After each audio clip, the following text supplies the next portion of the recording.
Shalom semuanya. Kali ini kita akan membahas rahasia Mazmur 91, janji perlindungan ilahi di akhir zaman untuk orang Kristen.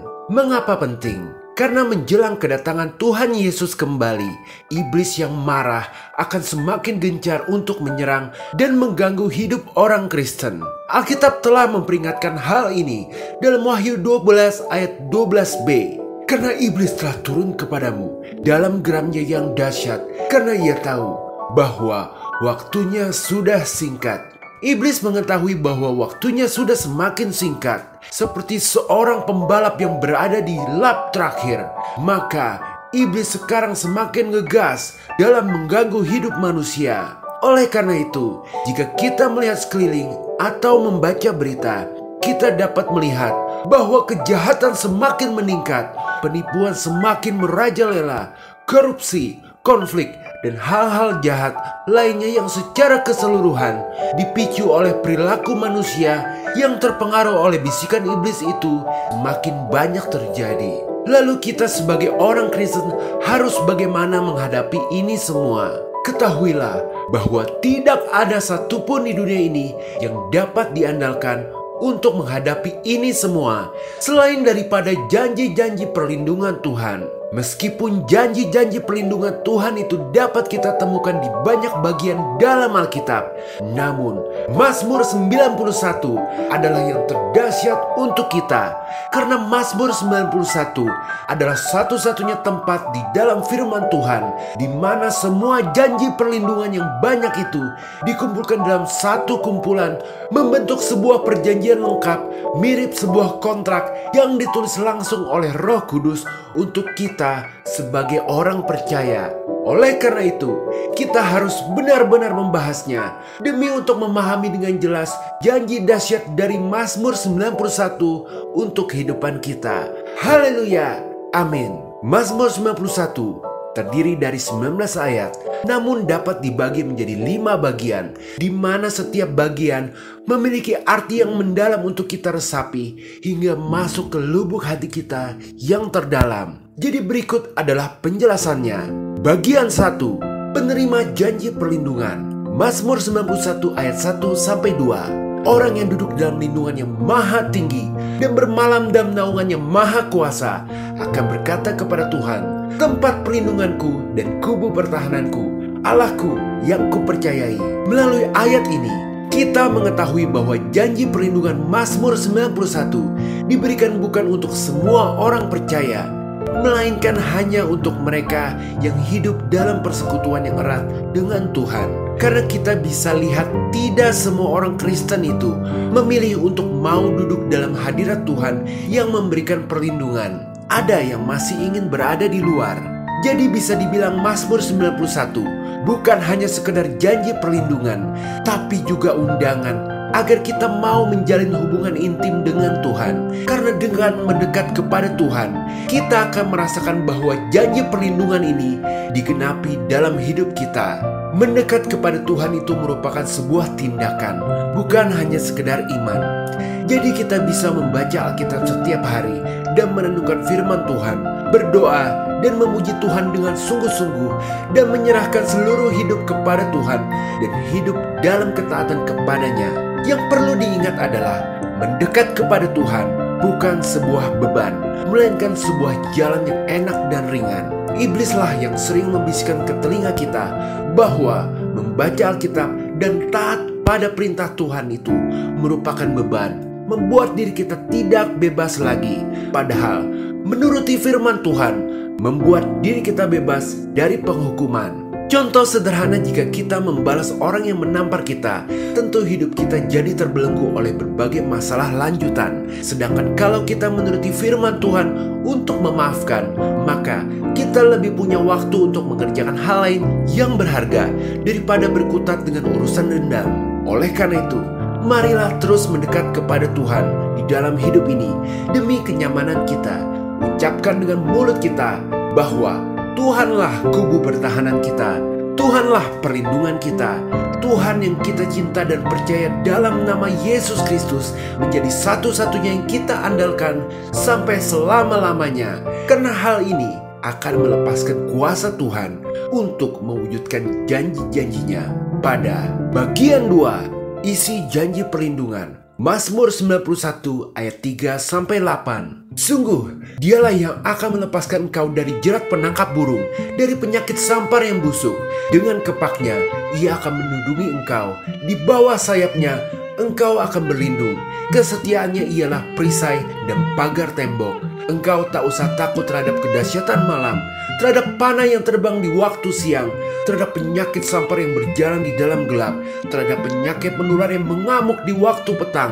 Walau 1000 orang rebah di sisimu dan 10.000 di sebelah kananmu, tetapi itu tidak akan menimpamu. Engkau hanya menontonnya dengan matamu sendiri dan melihat pembalasan terhadap orang-orang fasik. Lihat bagaimana isi janji ini dimulai. Hal yang pertama Tuhan jamin adalah perlindungan terhadap serangan iblis. Iblis memang dikenal sebagai tukang penjerat yang licik. Dia menggunakan akalnya untuk menarik perhatian burung dan menangkap mereka. Kadang-kadang dia bahkan menggunakan umpan seperti makanan untuk membuat burung mendekat. Tetapi sebenarnya ada jebakan yang siap menangkap mereka. Itulah mengapa kita harus selalu berhati-hati dan waspada terhadap tipu daya yang mungkin ada di sekitar kita. Karena itu merupakan jebakan iblis untuk menjerat kita. Banyak contohnya, seperti keputusan untuk meminjam uang salah satunya dan lain-lain. Tetapi untuk kita yang paling lihat sekalipun, tetaplah seorang manusia. Mungkin di saat energi kita masih banyak, pikiran kita masih fresh, kita mampu melihat dan menghindari jebakan tersebut. Namun iblis si makhluk roh itu terus menunggu hingga kita lengah.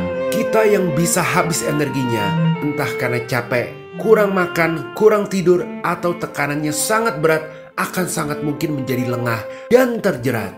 Ketika sudah terjerat, sama seperti sengsara bagi burung tersebut, hidup kita di bawah kuasa iblis. Maka kita sering mendengar istilah lingkaran setan, sangat mengerikan. Namun lewat janji ini kita mendapat kelegaan bahwa ada Tuhan Sang Pencipta makhluk roh yang kuasanya jauh lebih hebat, yang akan memastikan kita terhindar dari jerat yang paling menipu sekalipun, dan juga dari penyakit sampar yang busuk. Penyakit sampar yang busuk adalah lambang dari wabah mematikan yang bisa mengancam nyawa kita. Karena buat apa Tuhan melepaskan diri kita dari jerat iblis, namun kita harus mati akibat penyakit. Oleh karena itu, janji berkat perlindungan Tuhan membuat kita juga terlindung dari penyakit mematikan.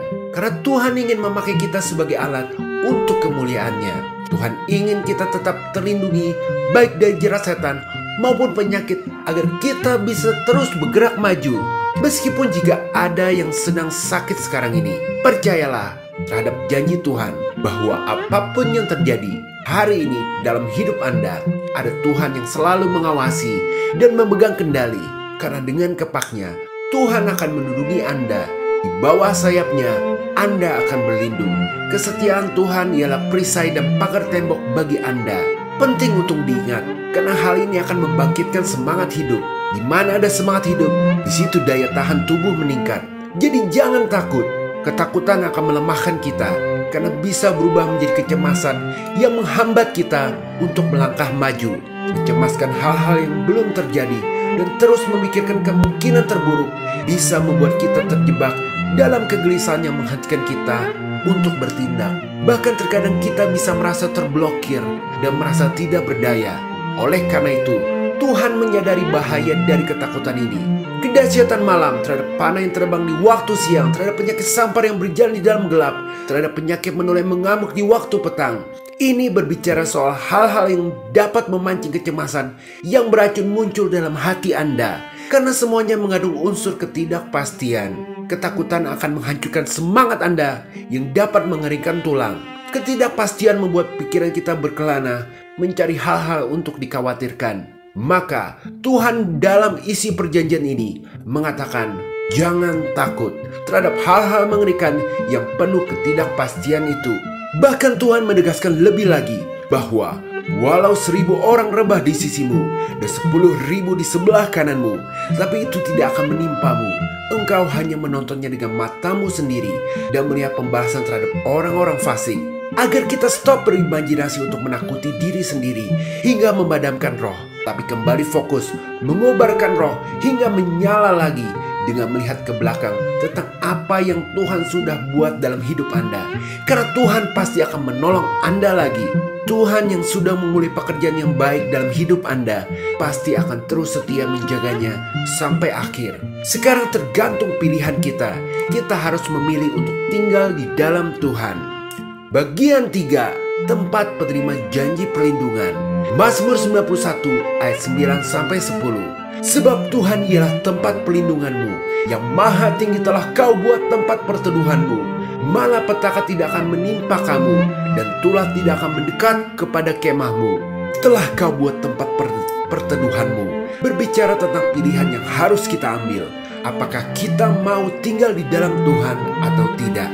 Tinggallah di dalam aku, dan aku di dalam kamu, kata Yesus. Persekutuan ini membuka janji perlindungan ke dalam hidup kita, di mana malapetaka tidak akan menimpa Anda, dan tulah tidak akan mendekat kepada kemah Anda.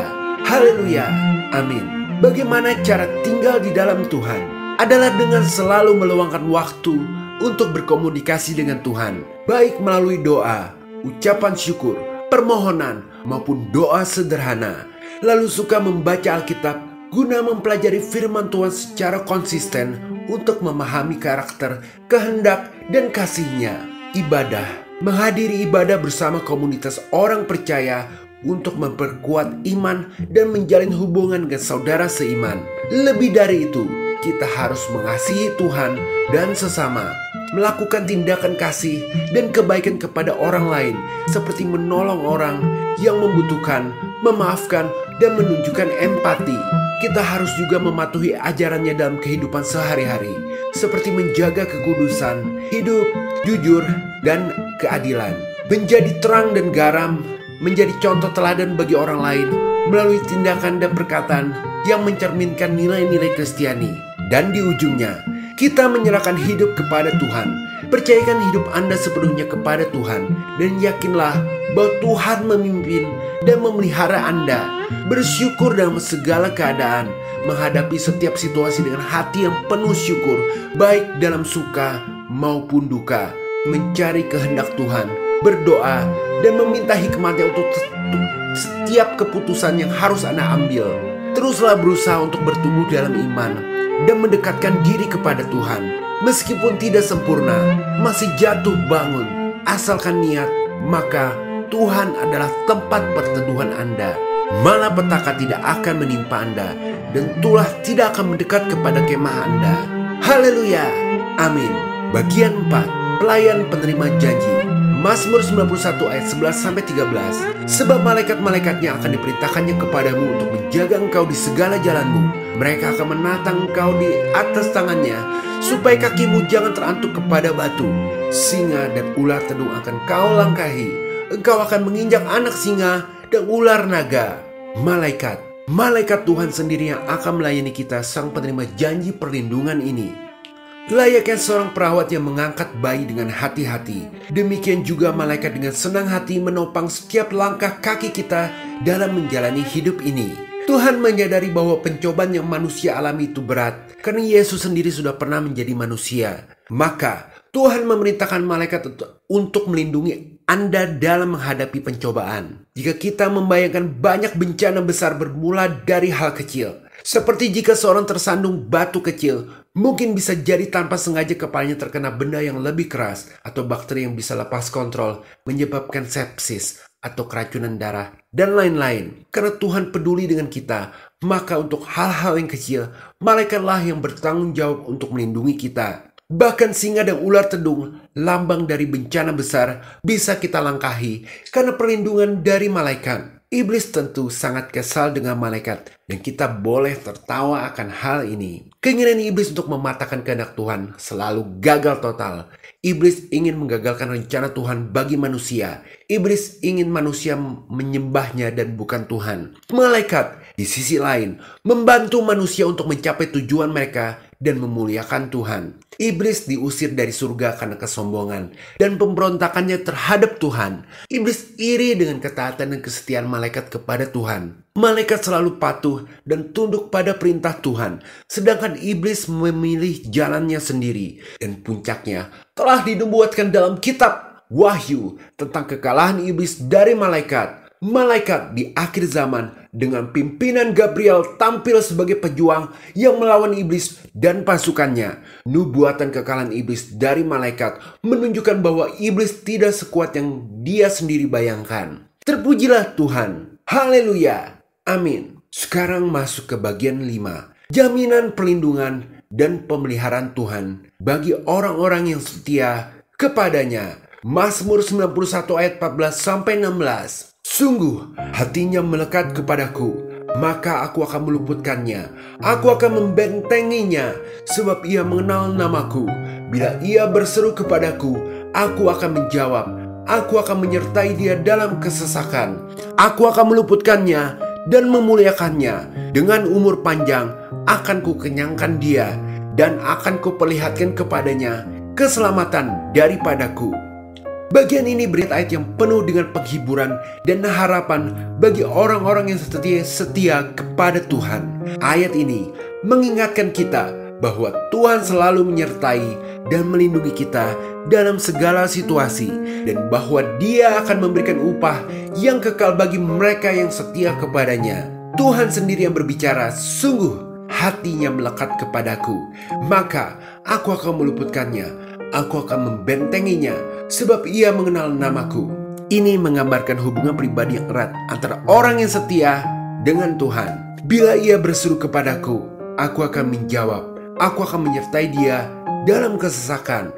Aku akan meluputkannya dan memuliakannya. Ini menjelaskan tentang perlindungan dan pertolongan Tuhan dalam situasi sulit dan berbahaya. Dengan panjang umur akan kukenyangkan dia, dan akan kuperlihatkan kepadanya keselamatan daripadaku. Ini dijanjikannya umur panjang, kelimpahan, dan keselamatan bagi orang yang setia kepada Tuhan.